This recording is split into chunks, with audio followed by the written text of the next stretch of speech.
For more info on the topic, focus, and guest of the episode, please check the description below. Please enjoy.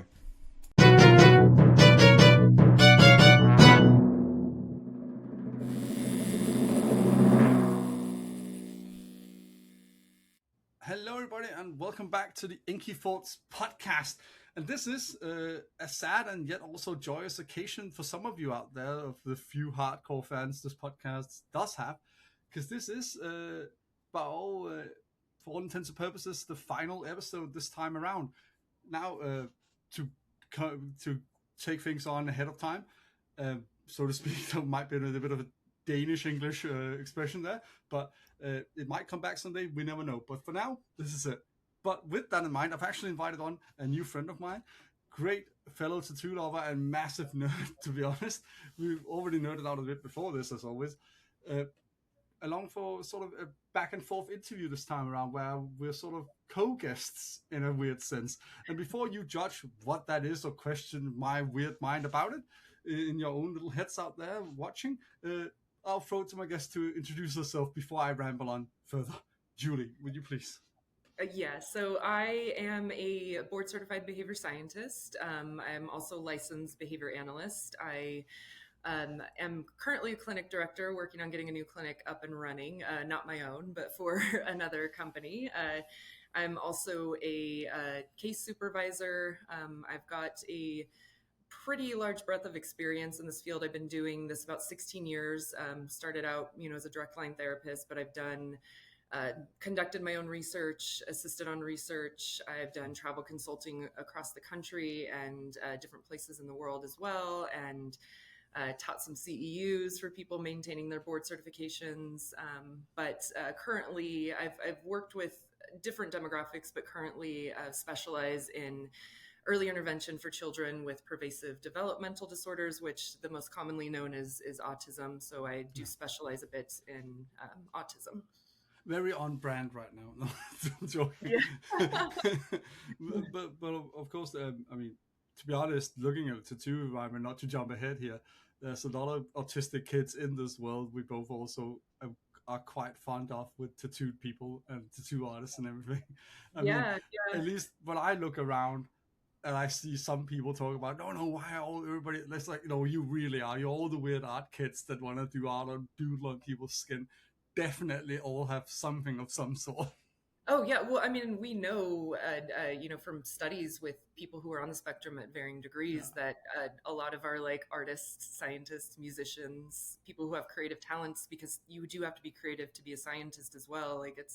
A lot of them do lie somewhere in a neurodivergent spectrum. That also includes ADHD, which I think people less commonly understand that ADHD is a neurodivergence as well. Oh, so, absolutely.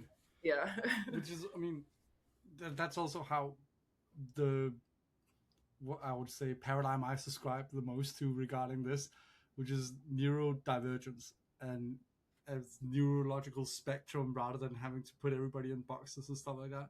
Right. And I don't mean not diagnosing. Of course, people who want to diagnose and need a diagnosis should be allowed to get the fucking diagnosis, but I'm just talking about so many people think that, these people are wrong. They just need to fit into society. But we built a society towards only neurotypical people, whereas so many of us in so many myriad ways are not neurotypical.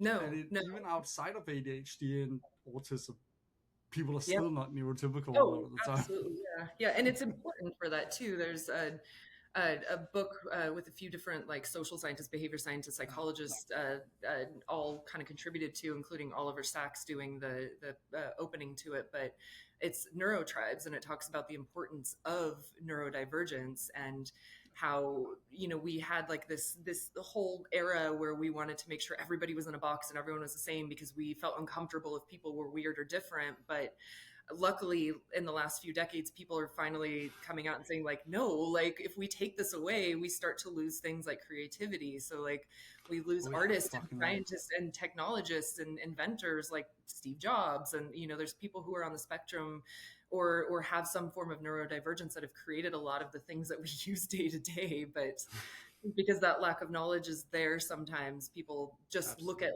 the weird things that they see people doing in public. But we're also so exposed because of, the advent of social media. Like we see more of it, and we have that ability to, I use we in the like the collective, like general term, that we have the ability to sit back and judge something without actually looking at ourselves and going like, oh, well, I do this weird thing too. And if everybody was watching me do it, then they would think it was weird, but I don't think it's weird.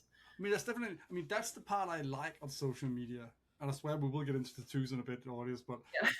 this is actually kind of important and we'll dig into it. But that's the part I like, where it's recognition. Like you get to sort of reflect on your own identity and behavioral patterns and neuro patterns and all that by seeing others and sometimes recognizing yourself and what you've gone through in somebody else you might never have met.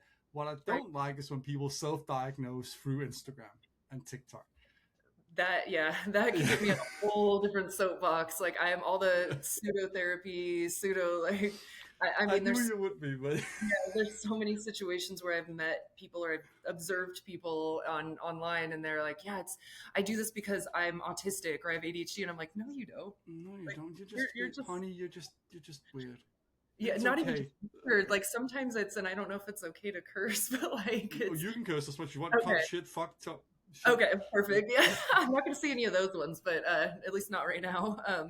But it's, a lot of times people will be like, no, I'm like this because I'm autistic or I have ADHD. And it's like, no, you're just an asshole. And you're like using that as an excuse to behave this way. And that part like drives me nuts to see that online, because I'm here on the other end working with children who have a degree of this disorder that makes it difficult for them to like engage in their environment, to have a good quality of life, to have independence.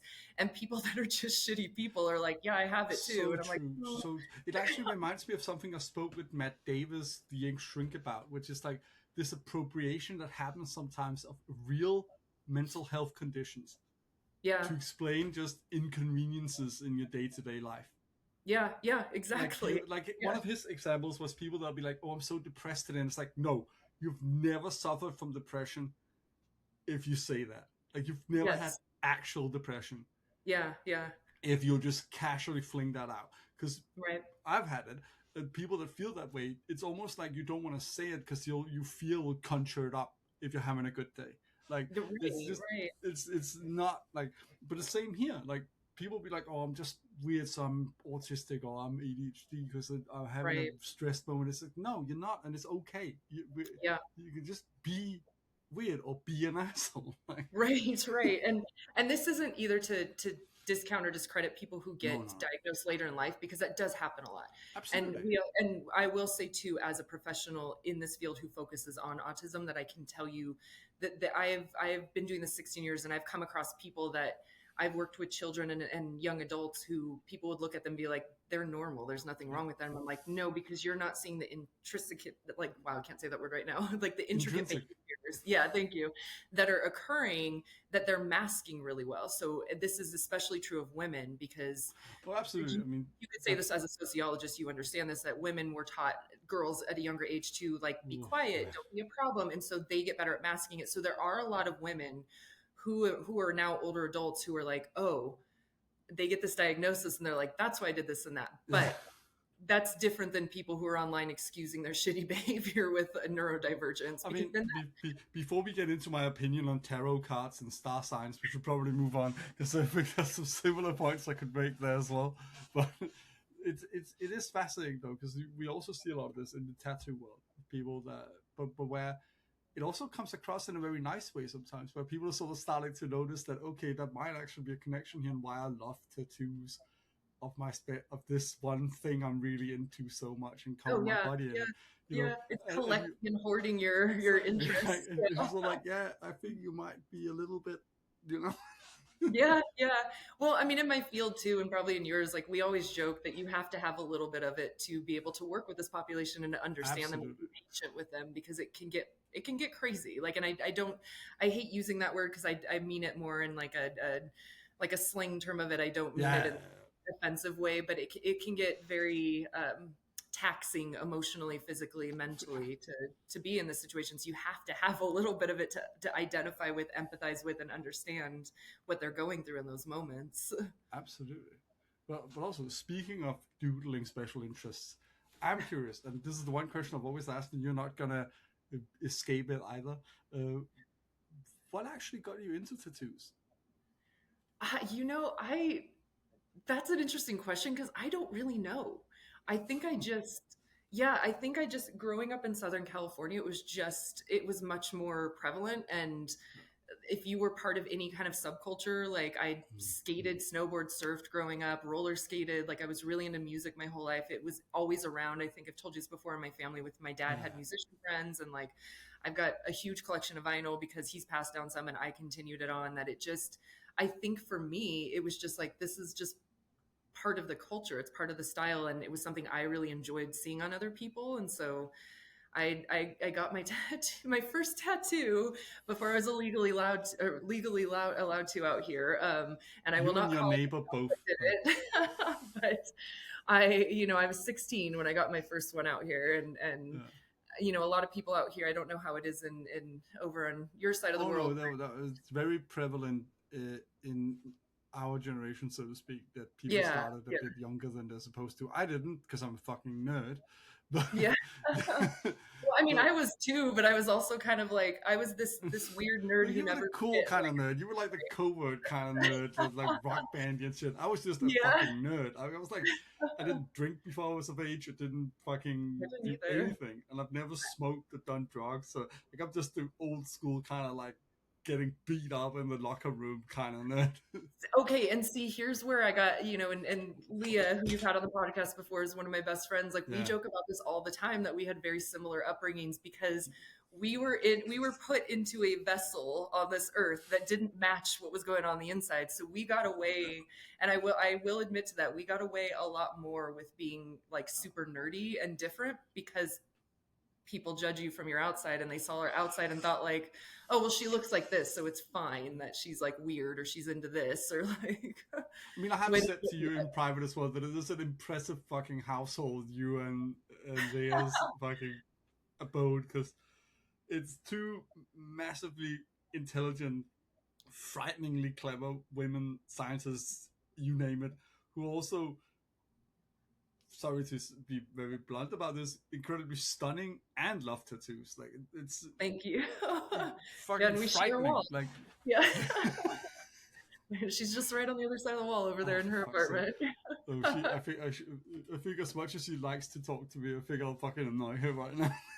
No, No, she no. like I she's just very busy. She has her Yeah, hands in she so many is. She like is. really cool projects right now. So But you do pull forward an interesting point that you sort of like, because I think Leia had not the similar thing with how she got into tattoos, but at least a similar thing with how she felt like comfortable getting into it. That was sort yeah, of, yeah, I think, if I remember correctly, at least you both had this natural fascination with it, and I sort of had the same because even though my parents didn't have it, I remember from a very very early age, and my mom has backed this up on occasion when I've asked her about it, how young it actually was that she could notice some signs, and she has stories about me being 3 years old, walking up and trying to touch tattooed arms and stuff like that.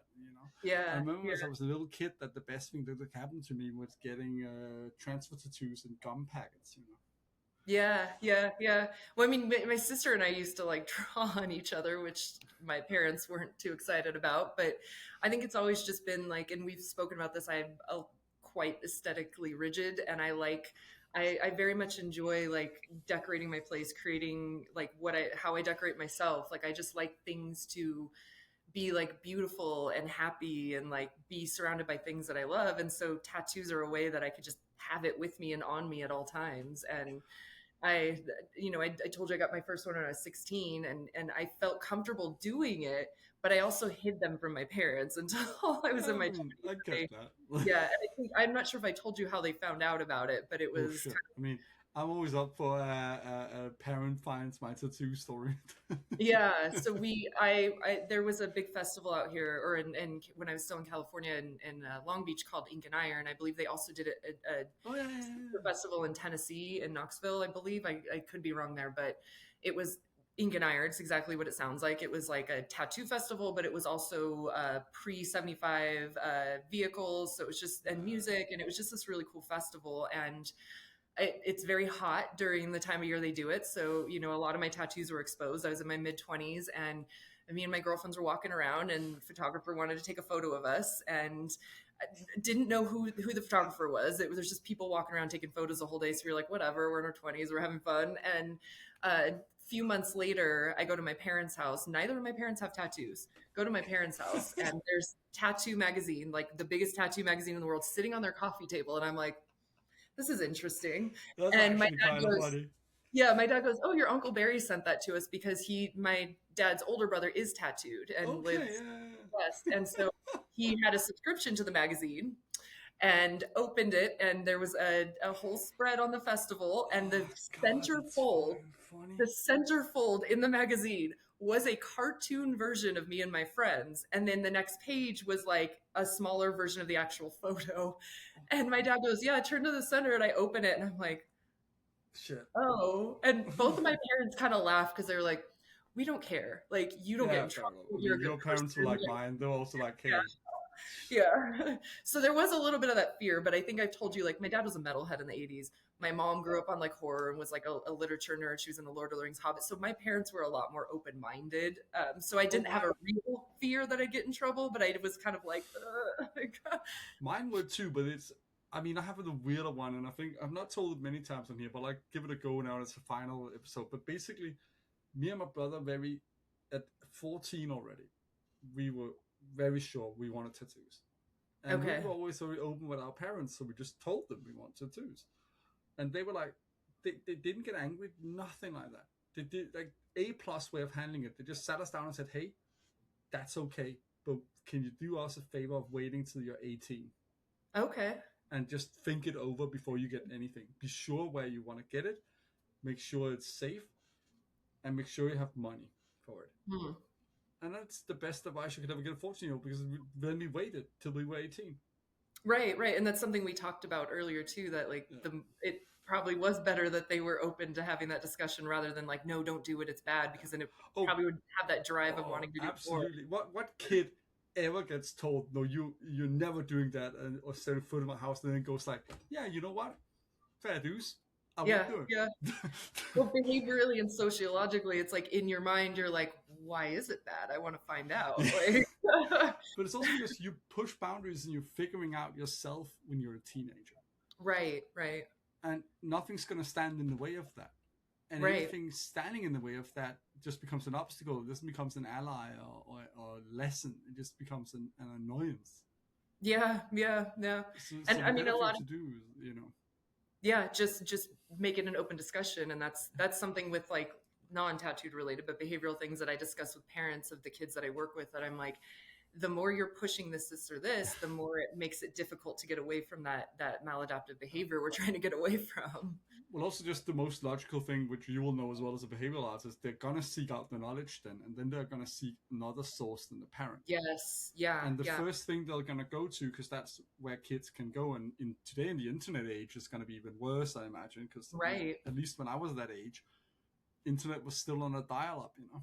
Yeah, almost, for me too. You know? Yeah. No, I think it might have switched over, but, you know, it was the early non-dial-up shit, so it still wasn't, you know... Yeah.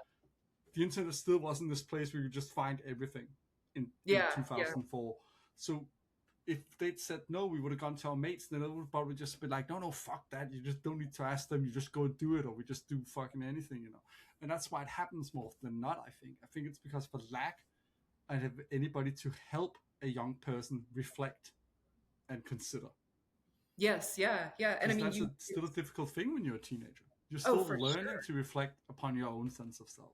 Oh, for sure. And it's human nature, like throughout your entire lifetime, before you can even communicate to when you almost die, is that we want answers. Like it's in our nature to want answers. And unfortunately, sometimes we find the wrong answers in the wrong places. And so it's best if like someone who cares about you, like your parents. Your uncle found it in the tattoo magazine back in. Yeah. Yeah. Well, it was never a point where I thought what I was doing was wrong, obviously. But, you know, I was a teenager in the 90s. I think my first tattoo I got it must have been 1998. And so, you know, it was already kind of a thing. Like the music culture, it was more prevalent at that time. And it was a viable art for artists who became tattoo artists. So it didn't, to me, I wasn't looking at it as like, this is a really bad thing I'm doing and I shouldn't like, It was just more like, I Well, don't know how my the parents feel States about were this. way ahead in that sense compared Yeah, to Northern Europe at the time, at least as far as I know from what I've researched and all that stuff. yeah, Maybe 5 or 10 or 6 years,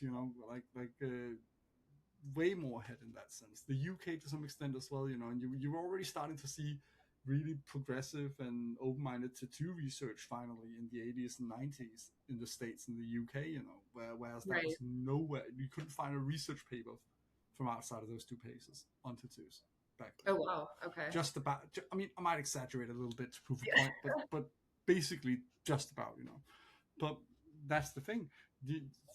I very much, at least from the research, recognize the period you're talking about, where it's like it Right. was already becoming sort of like not that taboo, Right. But I especially will in a place like California, because California at right. that time was almost already living in the 2010s compared Oh to yeah, some of the other yeah, places. yeah. I will say like I'm very grateful that I did get to grow up in Southern California because the culture was much more accepting of Yeah. diversity of differences. But I will say too that like even into the early 2000s, there was still that stigma on tattoos of like you can't Oh, be absolutely. successful with tattoos or people who have tattoos aren't capable of being successful in their careers or in their lives in general. So that was Uh, still there, but I kind of knew that it was just something that I was interested in, wanted to do, and I've kind of lived my whole life. We've talked about this as like, well, like if I'm not hurting anybody, then yeah. and I want to do this, then why not? I mean, preaching to the choir, to be honest. Yeah, Preaching to not a preacher, to be honest, right? In yeah, this instance, but that's the exact thing. Like you're just, I mean, very much. If you're any, we already mentioned your neighbor, the awesome Leah Elson, fantastic Mhm. science communicator. If anybody is wondering, been on the podcast too. Wonderful person, also.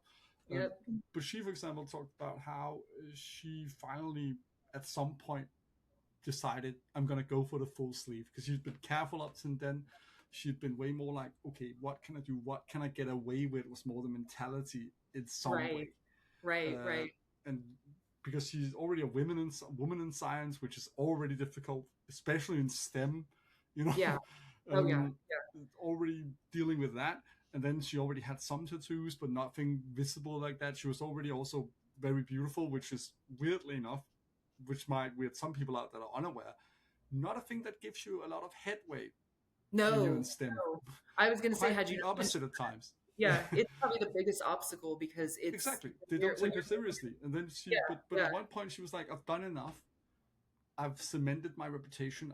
I've built a foundation. I've shown how badass I am, and I really like tattoos, and I want to be a tattoo person, yeah, like not yeah, just a person with tattoos. And she made that move, and as we spoke about, for her at least, there was this reclaiming of that right. Like it yep, was this like, fuck you, you can't tell me this. I am this person, and now yeah. I'm taking that right and I'm anchoring it within the skin. Yes, yeah, yeah. She and I like I'm much more heavily tattooed than she is because Yeah, my area, my field, it was easier to cover myself up and I wasn't as public facing as she is. no, And so that's a bigger obstacle for her as well is like I mean and oh that's yeah, the thing too, is like you mentioned the being an attractive what people perceive as an attractive woman yeah, as being a hindrance, I'd argue it's the biggest one as you're coming up in the field because people don't take you seriously. And I say this with a lot of respect for these practices that yeah, most of my absolutely. people look at me and say, oh, are you a hairstylist? Are you a tattoo artist? Are you a makeup artist? And I think those are all wonderful, like absolutely wonderful careers. Absolutely, but Like it's hairstylists or chemists, you have to be intelligent. they're Like you have to great be people and intelligent. they're fucking awesome creative people. That's not Yeah, it. But it's still taking the piss in a way. yes, it is. Yeah, because for me, it's like I respect all that. That takes a lot of work to be good at those Yeah, crafts. It takes a lot of intelligence absolutely. to be good as an artist in those ways and to understand people and have those skills, which a lot of people don't have soft skills of being good with people, and you have to be successful in those careers. And but to me, it was like, why is that? Why Why in is your that the mind? go-to? Yeah, and why is that something that people see as lesser than? Because then it's Yeah, attached that's to the being other thing. covered in tattoos, where it's like you must be It's a lesser than double stigma, your almost a tattoos. triple Yeah, stigma, because yeah. they're like, oh, you have tattoos, you're a woman, so thus you can't be a scientist, Right. Yeah. and Yeah. then you must be Periods or this because that's what women do. That's like it's just layering all this prejudice on top of one right. another. Like Yeah. So it's those extra layers of having to work even harder to be taken seriously in these fields. And it's funny because I'm a clinical director right now and I used to travel consult in the world, but it's like I I had to work so hard to get to a point where people would take me seriously.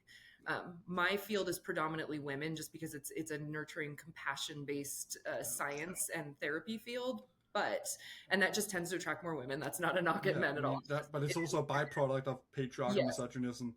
yeah, To be fair, absolutely, yeah, but yeah. but But but of there was course, yeah, there's even with like getting older because I'm in my 40s now, and I've been in the field for 16 years. So I turned 30 when I first started in this field, and I've never had any qualms with aging, and I know that affects the way that you age. We know that now, that if you don't stress about aging, you age better. It's just yeah. part of it. Like, but I was excited to turn 30 because I was like, okay, now I'm going to be taken a little more seriously because I'm not in my 20s. And then when I turned 40, I was like, now I'm really excited to turn 40 because as a woman, like, even though there's a lot of stigma around aging still, even though it's getting better, like, it was at least like, I'm a 40-year-old woman. So now I'm a 40-year-old woman in a science field covered in tattoos, and you're going to take me seriously now because you look at my age as experience, which it I mean, is. But absolutely, but there's a lot of weight to this. Like, I mean, there's so much in that of like the struggle, and I have to recognize the privilege I'm coming from, because there's just so many of these sports you don't really have to consider right. being a man in any scientific field. Like there's no man that's ever said that for, oh, are people still gonna take me seriously when I turn 50? Yeah. You Yeah. know, or are people gonna value me still if I dress a bit more sexily in my outfit? Mhm. Yeah. Yeah. This, I mean, of course, to some extent, if you really go nuts with it, sure, but Yeah. generally speaking, within the normal parameters of like dressing, for example, with an extra button down, possibly or so, no man's gonna. But women actually, and there's plenty of documentation and research articles you can read about this. Women will have whole like existential crises almost because of the pressures they face of just deciding, can I actually get away with showing the tiniest bit of cleavage Yeah. Yeah. being a Or scientist? are heels a good idea? I'm Yeah, wearing like totally covered up, but like can our I get heels. away with a short skirt in the summer? Like stuff like Right. that. It's Right, insane. absolutely. And it's interesting because I'm sure if a lot of people point this out to me, like if you look at my Instagram, which is my personal social Yeah. media thing, that is who I am too, but so is like the professional side of me. But I have to keep them separated to part of it too is being respectful and being professional, Yeah, because of course. of course there's an extent where I'm like, no, you shouldn't wear that if you are presenting yourself and you're treating patients or you're speaking to parents, you're I mean, like there's a context, and all clinic. that, but Yeah, but at the same time, there are those little things where it's like even just putting on heels, like, which isn't necessarily like a sexy thing. It's just part of making an outfit look good. Where I've had to think like, can I wear? What kind of meetings do I have today? Like, who am I speaking to? Can I wear heels today and still come off professional, or is it going to look like I'm?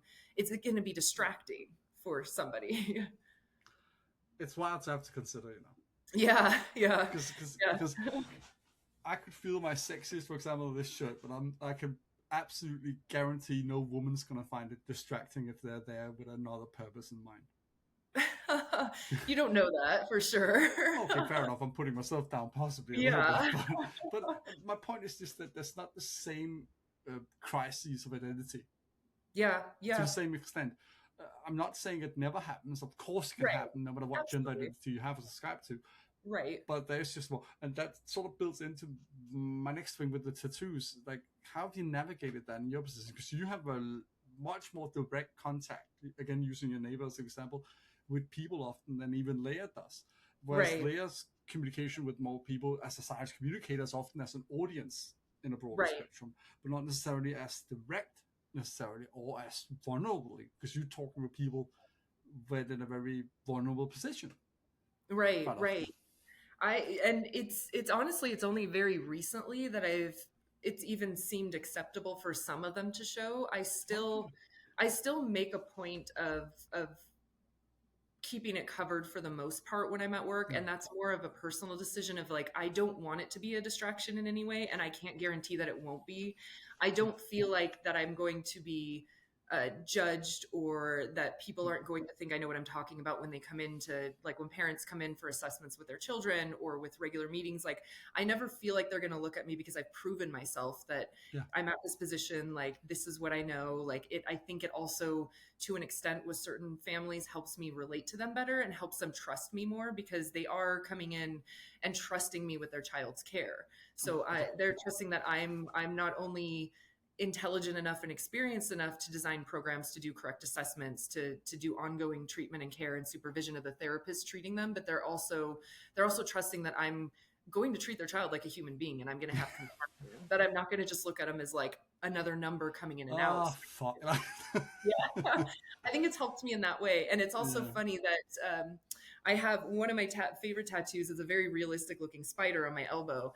And it was really funny because it came up as useful with a child that I was working with that had a learned observed behavior from his mom was a single mom, and she was very afraid of any kind of insect, like flies, spiders, like anything she would have a very big reaction to. So he learned that bugs are scary, insects are scary, arachnids are scary, like all of that is scary. And so I was working on, it became interfering to him. Like, he wouldn't sit on the ground at school if they were doing something because he was afraid there was a bug there, or he wouldn't go to the park because he was afraid there was, I mean, obviously they're there. And Yeah. so I was working on finding all these, like, sometimes my job can be really fun where I get to learn all these like random facts. So I was learning all these really cool facts about spiders, which I already loved, and like different types of spiders. And he like, I was trying to find different ones. Like, there's a spider that he was really into Star Wars. I think he was like 7 or 8 at the time. And there's a spider that has these little like I forget what they're called, but the little pincher things in the front that actually glow in the dark and look like lightsabers. And so I kind of got him into those. May I say, as an arachnophobe, fuck that. I love them, but the tattoo came in handy because I wanted to go outside and kind of like, with the therapist that he worked with directly as the case supervisor, and be like, let's just kind of look and point out bugs and just watch what they're doing from a distance. And he still was afraid of that. So we didn't push that because we don't want to make it aversive and we don't want to cause an extra problem. So I actually was like, I have one on my arm. Do you want to see it? And he was like, is it safe? What do you mean, one on your arm? I was like, no, it's like a picture. And he was like, okay. And so it actually helped him because he was able to touch the spider tattoo. And then it kind of got him to a point where like we could go out and look at spiders and he was comfortable with being around them. So it's awesome. My tattoos have helped me. Yeah.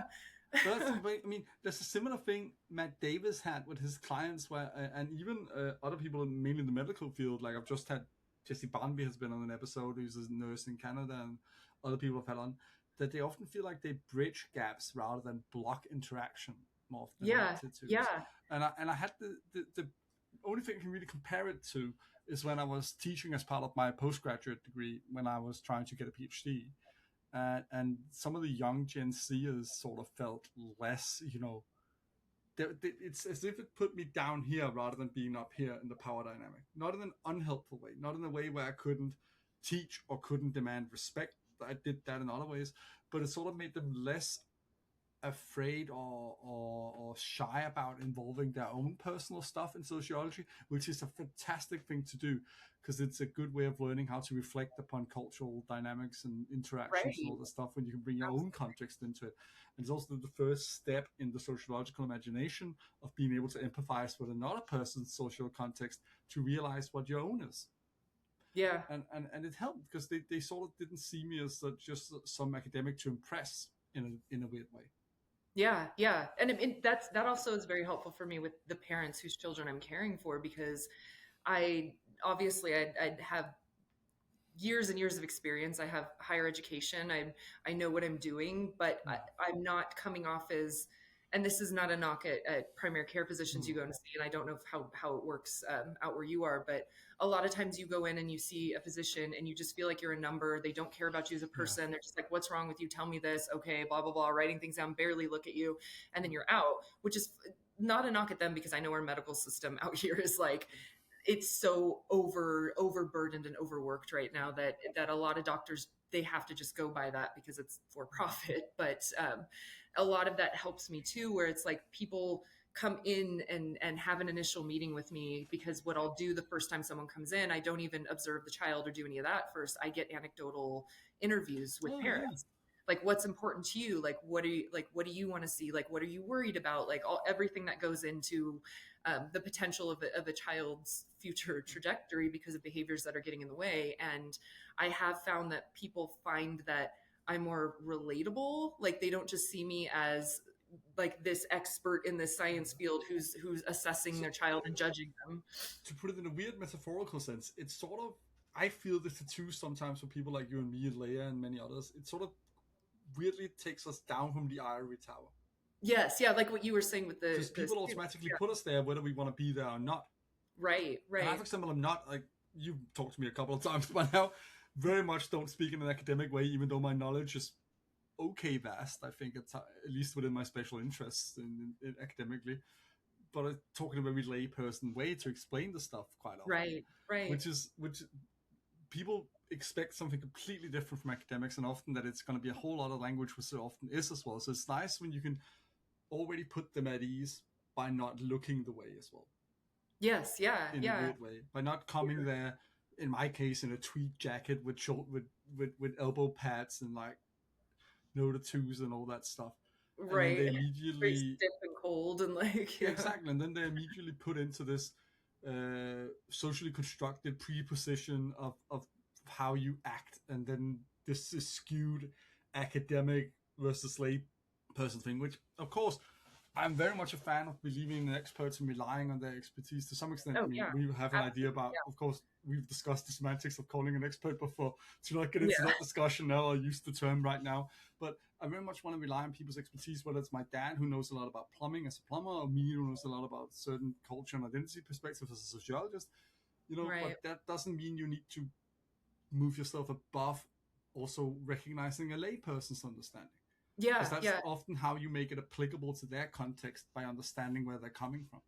Right. And a big part, actually a big part of the field that I work in, because it is so direct patient care Yeah, and patient facing, that you have to have those soft skills, and you have to have the ability to understand and be compassionate and patient with people. And what something when you go through the grad school program for this program, before you can even qualify for your hours and to sit for the board exam, is there's a whole course on it's like a two-part course of collaborating across disciplines. So understanding that we work a lot with speech therapists, occupational therapists, neurologists, primary care physicians, and we all have different technological jargon, which the irony of that word is really funny to me, because we also have to learn that we don't use, when we're speaking to professionals, we use technological jargon. We use the academia terms. We use yeah, the scientific terms for things. But you have to learn and understand how to shift that off. If I'm yeah, speaking absolutely. to a classroom teacher about a student and their behavior in there, or if I'm speaking to parents, or if it's a child who's old enough to understand their own therapy and what Yeah, their own diagnosis, that I also have to learn how to speak to them in a way that's understandable. And I think that's a big thing, like being a sociologist, being a behavior scientist, is knowing that you're dealing with people. Like you're know not. your audience, like, Yeah, exactly what it is. Yeah, yeah. which I mean, not to knock at academia, but I kind of want to, because I'm not in it in that sense anymore. That is the biggest failing of social sciences sometimes, where we can be just as bad, if not at times worse, than STEM scientists, Hmm. that we don't switch it off, Yeah, and yeah, we'll just fling really highbrow, heavy academic lingo at people and yeah. expect them to just catch up.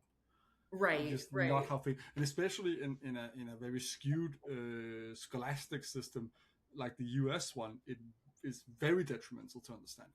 Oh yeah, oh Because, for yeah. example, with the reading level of most of the American population right now, it wouldn't be smart to swing around massive words that they're not going to understand. But instead, you need to understand your audience, and if they can't catch up to that, that doesn't mean they can't take on the information. That just means you need to translate it.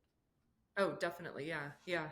And that's something I think in my field, because I am dealing with patients and stakeholders, being their family and whoever else they're in the community with, that I've gotten into a pretty good habit of being able to switch that on and off. It's not to say that sometimes I'll No, assume, like I'm dealing with another professional in the field, that they understand it, because sometimes it will just come out and they're like, what?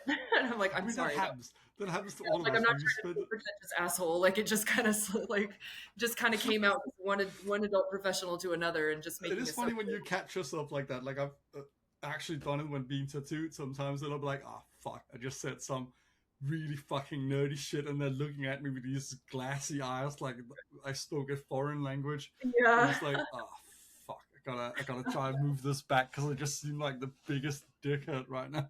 Yeah, I mean, I say that a lot too when I use a lot of the technological jargon, or even if I'm just in casual conversation speaking to a friend, and they'll be like, "Oh, I love that you put it that way," and I'm like, "What? Like a pretentious asshole? Like I shouldn't have said it that way." Like But do you it's think just some habit people? sometimes.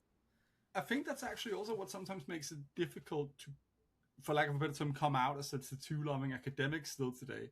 That Yeah, people have this socially constructed idea of what an academic is. yeah, And that's yeah, also fetishized in a weird way by some people will look for that. They'll be like, I don't understand it, but I just love when they say all these shit. And it's almost because they hope they will understand it, and then that de facto makes them seem smarter, which is not how yeah. it works. Like you can be absolutely smart and not speak a lick of academic jargon, you know. Right. Yeah. Yeah. Absolutely.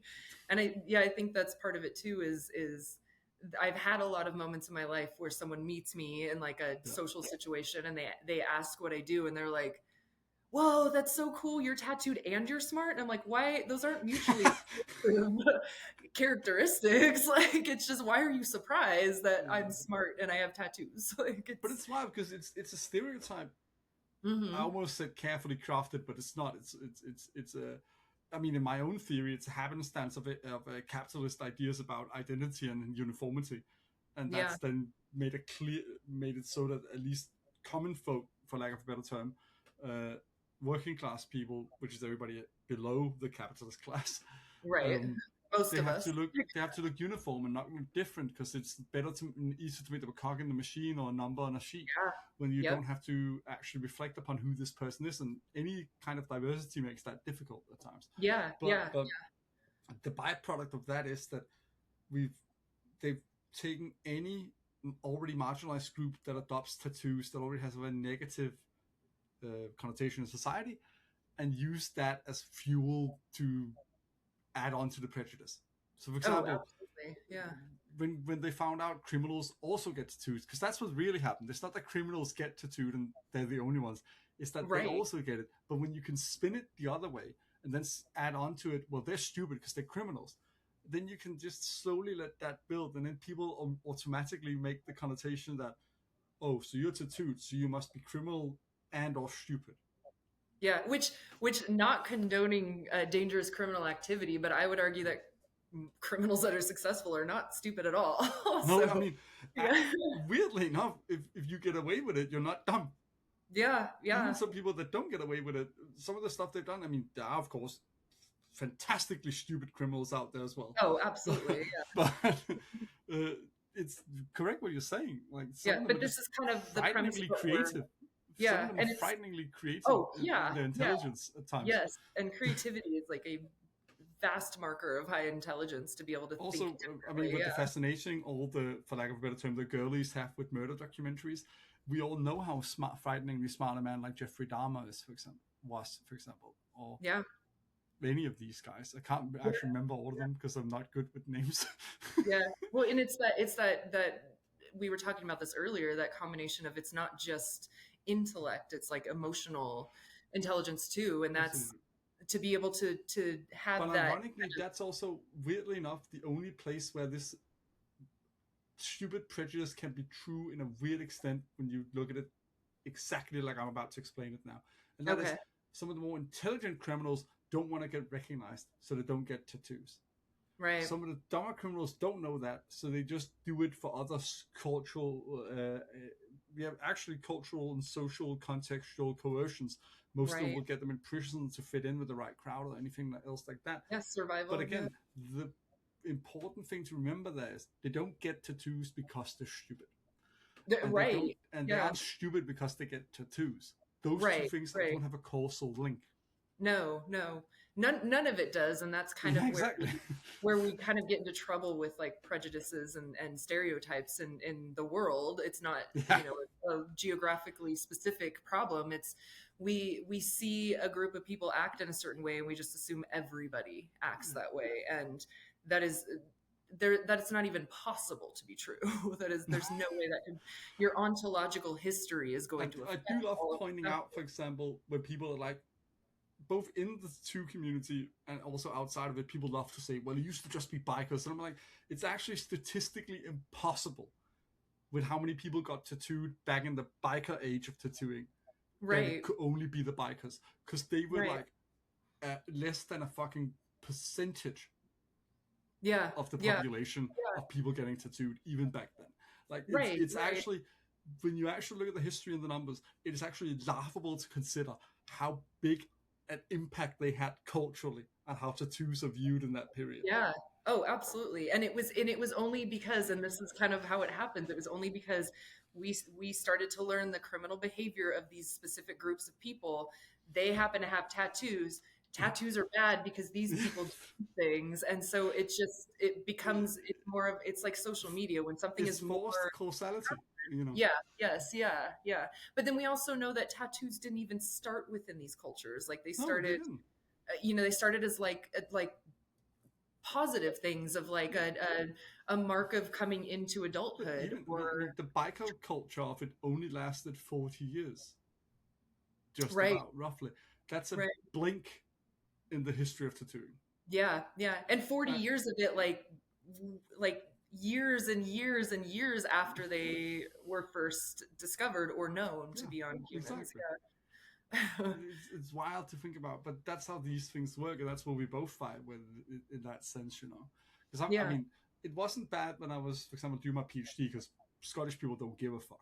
Like they're so progressive, they don't give a shit I love about how that. you look. It's fucking amazing place, to be honest. But back here, when I did my master's degree, I remember both certain lecturers and also some fellow students would sometimes warn you, and I didn't even have as much as I do now. They'll be like, careful, it might fuck up your academic career if you get too many tattoos and stuff like that, you know. Yeah, yeah. And it's Would weird you because it's not like it's gonna make my brain slip out my ass getting right, tattooed. right. Like the more ink you get in your skin, the less brain cells you Like like it's slowly sapping my maintain. analytical mindset out of me. Yeah. Like tattoo ink smooths the gray matter in your brain, and you're no That would longer have been a wild discovery if that happened. yeah. I would argue too that if you want to express your way or Yeah, yourself in a certain way, that allowing yourself to do that actually allows you to kind of have your mind a little that bit was more open. And actually a point Leia made when she was on, and oh, how it's one of the funny. best points ever made on this podcast. That she actually footnote, it was actually for the interview in Ink magazine. She might have done it both times actually. Okay, okay. Because also had the good fortune to interview Leia for an article I wrote on tattooed doctors and scientists, where she was one of the Yes. people I interviewed. And in both cases, I think it was, she said the thing that her deciding to become tattooed made her an even better researcher and scientist and communicator. Because when you Right. feel that assured in yourself and the confidence that comes with that, it makes you perform better in everything else. Well, yeah, and that's, we know, like the United States is a very good example of this historically, that the more that you repress or oppress people, the less individualized, creative, and comfortable they are with doing things. When you don't repress something in yourself, that's like not something like you don't need to repress that. It's not unhealthy to want to express yourself in the way that you do if you're not hurting anyone. That you feel more, you're not so focused on something that you're Yeah, holding back from. You're able to kind of focus outward on things that you want and moving forward with them. exactly. And the only link to mental health I've ever seen tattoos actually be linked to correctly is the fact that when you get them reflexively, I would say, to be specific, and that doesn't mean they need a deep meaning or anything like that, but just that you need to have thought about whether you actually can handle being tattooed and want to be tattooed and stuff like that. Yeah. They often have a positive impact on your sense of self, which then has a knock-on effect on your confidence and your self-esteem and all this stuff. Okay. Why do you think it's specifically the impulsive ones? Is it because maybe like you start to learn No, to no, just not the impulsive ones. No, no, no, no, no, no, okay. no. I'm just saying it's more that you need to be reflexive, just because I don't want people to misunderstand that to meaning you Okay. need to create an elaborate story or narrative for Oh, your tattoo. I see what you're It saying. Yeah. might just as well be something more spontaneous. The thing you need to be reflexive about is whether you actually want to be a tattooed person, want to, Okay. and can carry tattoos. Yeah. I will say though, it does help having some meaning to them. Like it's not a bad thing, Yeah. Well, but it isn't necessary. It's not at all right. necessary. It's more Right. necessary that it's meaningful to you to be tattooed. Yes, that makes sense. That's Okay. what's necessary. Yeah, that makes a lot of sense. Yeah, because I could say, well, the meaning with the tattoos, I think when people first start to get tattooed, Yeah, they yeah. think that everything has to have a meaning, but you get to a point where like I'm pretty I mean, covered where I'm like we're some both of them firmly are in the tattooed person category on the Derek Roberts distinction, and not the person with tattoos category. what do you mean? It's a sociologist called Derek Roberts who made a distinction I fell in love with, and it was back in 2015, maybe a bit before then, where he said there are two kinds of people with tattoos. One is just people with tattoos, and Okay. then there's a tattooed person. And the distinction is that for some people, it becomes an integral part of their sense of self and identity being tattooed. And being tattooed in and of itself is meaningful. They don't need narratives to go with the tattoos Okay. in the That same makes sense. sense. Whereas people that just get one or two and are just a person with tattoos, they often need something to justify it, both to themselves and other people in that Okay. sense. Okay, And that's I would interesting. say you, me, and Leia as well.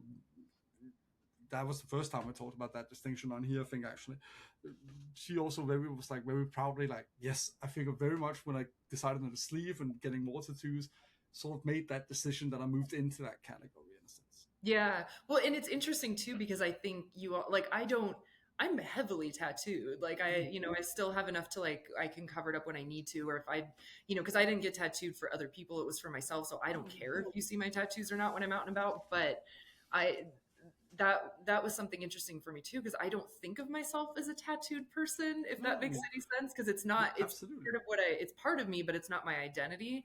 And Okay. Leah and I were having a conversation the other day where I don't remember what the topic was, but she, her sleeve has gone down onto her hand, like, and Oh wow, it's a yeah. big chunk of like the outside of her hand, and she was like, That's right. I forgot she got it extended down yeah. there. So I did see it actually. she just very casually was like, yeah, and then I got my hand blasted, just being funny.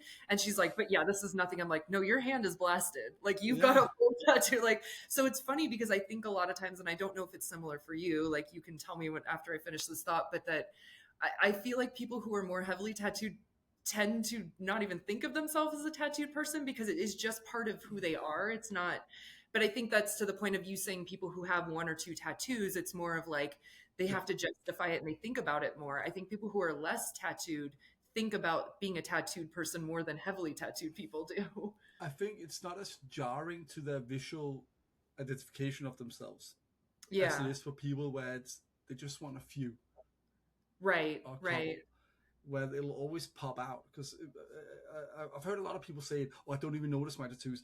I think it's more that you don't actively, constantly think of them and notice them. Right. But of Yeah. course, you like them because else you would get them removed or Right. something, or stop Right. getting Yeah. tattooed. So I think this is more semantic confusion there, in a sense. Yeah. Where I Okay. think the same thing here with being a tattooed person. It's not that you don't feel like a tattooed person or consider yourself that. It's just that you are so comfortable in it that unless somebody else points it out, it's not a conflict in your sense of self being Right. tattooed Right. I don't think or about it something you every day need to to day. It just constantly be exists. aware of.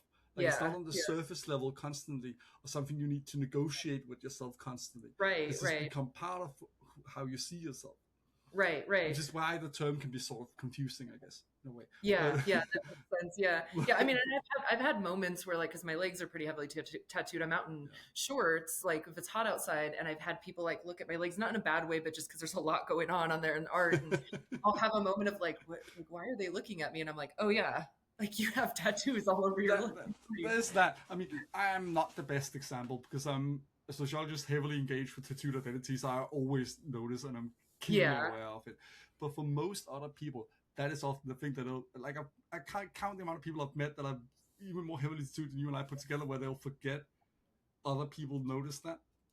Okay. Yeah. And they'll be Yeah. like, "Why are they looking at me?" Oh yes, I have a face tattoo. Yeah. Yeah.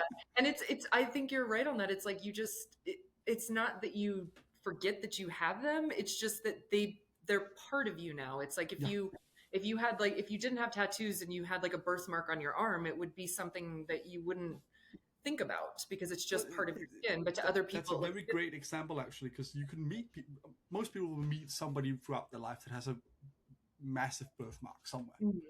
possibly visible. that person often will not be as aware of it Right. because it's always been there. It's like how some people with a limb difference, whether it's a later life amputation or whether it's congenital and they lost their limb, either were born with a limb difference or they lost their limb immediately after birth for some medical reason, they can sometimes forget that they don't have that many appendages as other people. Right. And Right. then it suddenly surprised them. Why the fuck you? Oh wait, yeah, you have two. I have one. Like, Right. Which you I know, think is good. And I think if absolutely.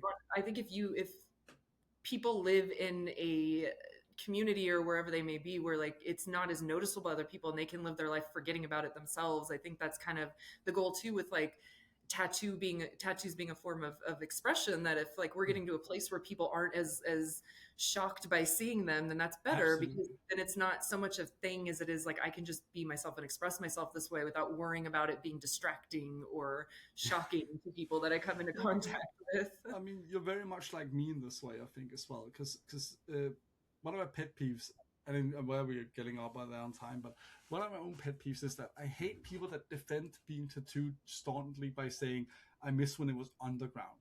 And I miss when Yeah. people were scared of it. Because the fact of the matter is, they're just as bad as the people they hate the most, which are people that get it for fashion reasons. Right. And the thing is, because both people from a sociological perspective don't actually like tattoos, they like the social consequences of having them and Right. the social Right. effects of having them. Whereas me, I couldn't give a shit if they're popular or if they're hated. I just like them. Right. Right. And that's And the best way to do that's that. why I love when people don't give a shit. Yeah. Yeah. Because if you're into them, great. If you're not, cool. But if you're just passive about me having them, that's fine. That's perfect.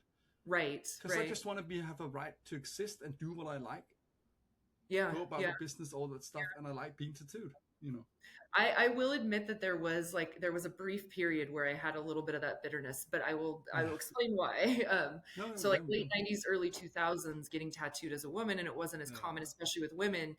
You would get called trash all the time, or like you're so pretty, why would you do that to yourself, or this Well, and that that. happens today as well. Fuck me, man. Oh, for sure, but it's not as bad because it's more widely Yeah, accepted and more mainstream now. So people who aren't in these subcultures or aren't criminals or aren't whatever, like, they everyone is getting tattooed, like everyone's mom, like, it's so it's nice that it's more acceptable, but I think there was this little time period where that shift in the culture was happening, where I did have a little bit of bitterness over it, and I did get over it, that I was like, why did I have to go through everyone telling me I was trash and that I ruined myself, to now everybody being like, ooh, it's so cool and I love it. So there was a little bit of that I got frustrated with. It was a brief period when I was younger no, that I got over pretty quickly, but I was never like it with tattoos, but I was like that with nerdy shit because I got oh bullied yeah, for buying oh comic books when I yeah, was younger, manga yeah, and stuff like that. And then suddenly everybody started doing it, and it was great because there was more of it, more money in the business, more yeah, all that stuff. So I got more of it. But there's also a little part of me at first that was like, "Fuck you guys! You used to bully me for this, and now you freely yeah. get to enjoy what I had to bleed for." Like, Yeah, exactly. And it's like, yeah, you have it's any kind of social like outskirt yeah, interest that it goes for anything in that realm. But yeah. I've also, I mean, I've been like this for a while, but it was something where I had to stop myself and be like, uh, who Yeah. cares? Like, I don't want Because it somebody else. doesn't benefit anyone No, being no, like and that. I don't. It's that whole thing of like older generations, like boomers do it a lot, where they're like, "I had to suffer, you should suffer too," and I'm like, "No, that's stupid. I That don't just want other women to suffer that that kind just of as we way." say in Denmark sends the turd onto the nest person. Yeah, and no, exactly. Yeah, yeah, that makes a lot of sense. Yeah, so it's like I don't want girls who are like old enough to start getting tattooed, like in their like late teens, early 20s, to like have to also suffer being told that they're trash or they're not pretty anymore because of it. I want them to be able to do that Yeah. without all of that It suffering. just sucks because then you're just another person being like, no, fuck you. Exactly. Yeah. Yeah. And that's just kind of that's detrimental to the culture of getting tattooed. Is we Absolutely. It should be easier. It should also, I think, something that's a big thing that gets missed a lot of Yeah. times is certain cultures, like I think the Maori, who the women do Yeah, Maori. Yeah. yeah, like I feel like that I'm like, hopefully that's also going to take that Well, stigma. Like Maori, there's like a Inuits, many people like, well, especially well, Maori, it's both men and women that get face yeah, tattoos. In yeah, the but Inuit culture, it's mainly women, and it's yeah. just they get the hate as well when it's stigmatized. Yeah, and I think for them it's even worse because this is a Absolutely. cultural positive, like a what am I looking for? Like Well, a they're reclaiming their developmental cultural mindset. heritage Yeah, through it. Yeah. yeah, and I think it's again what we were talking about earlier, like something so bad that affects you personally, like in the general sense of the word, is usually something that makes people shift their thinking. So I don't think it's great that it's happening this way, but I No. also like am hopeful that it kind of like spreads out and it allows that cultural awareness and that cultural diversity and Absolutely. understanding that why am I judging this person for something they're Well, doing? I completely agree, and I always feel like it's a misunderstanding of them not getting how you can push back against people that are tourists in the tattoo world, in a sense, Yeah, without gatekeeping too far. right, right. And I think it's a lack of a sort of awareness. Funny enough, bit of behind the scenes, exactly what the publication we might be working on together is sort of gonna try and help a bit, creating Yeah, more social awareness in a sense in the tattoo yeah, world. But that's the thing that I think to be very lenient and with the best of positive hope for my fellow tattoo nerds out there. I think it's very much a misunderstanding. I think it's very much, of course, you want to protect something that means a lot to you and the culture around and all that stuff. But the right. way to do that from big businesses or fashionistas that just want to get that give it a bad rep or start regretting all the tattoos and then give fuel to the fire of conservatives that want to ban it and stuff like that. Like Yeah, the way to protect against that is not to go out and then be like, fuck all of you guys that don't do it the way I want it to be done, right, right. or fuck with being accepted, or it's better when it's underground and nobody can do it legally. That's Right. not the way to do it. We'll figure out a way to do it, but the way to figure that out is not to go like, fuck all of y'all. Like, No, it's not to be progressive, and it's not to push people away who yeah. haven't been in the culture or aren't doing it your way. Like it's better to accept that in and be like, yeah, see, like it's not a big deal. Like this, And like education is always way better because many of the people that come in as tourists might learn something, right, and right, then other people might not make the same mistake, and they might also fall more genuinely in love with it, like some of us have, right, yeah, yeah, and if you it accept them also in. exactly, and it also lends itself to like safer Yeah. tattoo practices. So that's also a positive thing too, is Oh yeah, because I because a lot of the mainstream guys that go out, they go to kitchens, man, and that shit, which we all know nowadays. No, don't do that. Like yeah, you're I got asking for trouble. I got a garage tattoo when I was like in my, it's not, that was a You've huge just been risk. so more rock and roll than me. It's wild. So. Again, I think it's just geographically like the availability of things No, it's in something else. California. Like people could do No. that here as well. It's just you're very sweet and kind to me, Julie, but it's just me being a fucking nerd, to be honest. But I accept that into the Thank you so much. On that note, I've kept you for quite a while. And even though it's the final episode, I still want to end on a light note, even though we tend to laugh a lot when we talk, you and me, so it's not at all heavy as such. But we have talked about really deep stuff. So on a lighter note, I am curious, also because I love your collection already, do you have more planned at the moment? I don't okay. I don't think I have actually planned a tattooed in the last decade. I think what happens, and I think most people that are pretty heavily tattooed like I am, get to a point where they're like, I like this, I like this. You have all these ideas in your head, and then it Yeah, just comes to a point where you're like, nope, today I want to do it. I'm going to make an yeah. appointment. This artist does this well. So there's always more planned, but nothing specifically planned. No, fair. I mean, that's a fair point. Do you have any areas you want to get done? Yeah, there's definitely I have a large blank spot on the outside of my left hip that bothers me because it's like my legs are pretty filled in and pretty covered, and then there's just this one spot where, yeah, exactly. You'll always have these little Uh, spots where you're like, something needs to go there, but yeah. that spot specifically, I'm like, I don't know what I want there. Like that's one See where I have all these that ideas. I'm running into more as well because I used to plan out because I've been very poor most of my life, so plan tattoos when I can't get them, and I have a long list, but the list have gone missing now. Like I don't care Yeah. anymore. Oh yeah, I yeah. just want to There's get one cool I forgot. designs. Like I never plan on getting this one. My favorite manga is also a bit problematic because I found out way after getting it that the author is actually a pedophile. So Oh, I not didn't know great. that. The manga is still great. My favorite manga character ever, and I treat it a bit like Harry Potter. The author Yeah. might be a cunt, but I love the character, and I'm Okay. not supporting anything new they do. But Yeah. anyways, never planned to get it. I just knew an artist that already did this vampire lady on me. I'd planned to get. I was like, you know what? I want to get a tattoo for my favorite manga, and then I just went in because I had the money, you know. Yeah. Yeah. But I do have some planned. I do want to get a massive June piece at some point. A what piece? June. June. What is that? Dune. Oh, Dune. I heard very different things the first two times you said that and was trying not to. I was Fuck like, off. I have a British dialect most of the time I speak. Go fuck yourself. Dune. Sorry. Yeah, He was American, the author, so I mean, I guess it is more. I mean, I know guess he didn't because say it that. was American, technically it is more culturally appropriate to say Dune. No. That's I heard a completely different word that I will tell you after we're off of here Oh, right, fair because enough. it's. No, but I was like, the sci-fi epic, one of the best sci-fi books ever, series, if you ask me. yeah. I do want to get a massive piece from that at one point. Have you? Okay, I know this is Possibly kind of done by Sia, maybe. yeah. This is kind of off topic, but it's also night. Have you heard of Have you seen Hodorowski's Dune? Have we talked about that? No. Okay, so he did oh gosh, what was it? Now I'm blanking. Of course I'm blanking right now. He was like this very like culty film director, producer from Argentina, and he was really into like psychotherapy and things like that. And he had planned on doing Dune, and he had like Mick Jagger, Yeah, Salvador no, Dali, I've like seen that. I didn't know his name, but I've seen that. yeah, I am both sad yet happy that never happened. yeah. Me too. I'm like, it would Because have I been don't so think it would have been cool. good. I think it would have been like the old Dune movie, which is like Yes. not even Patrick Stewart could save that movie.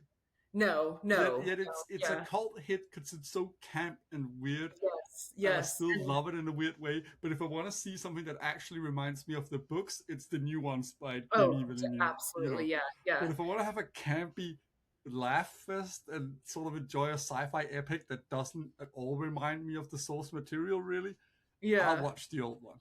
Oh, yeah. And I agree It with has that. not even Kyle MacLachlan or Patrick Stewart can save that movie.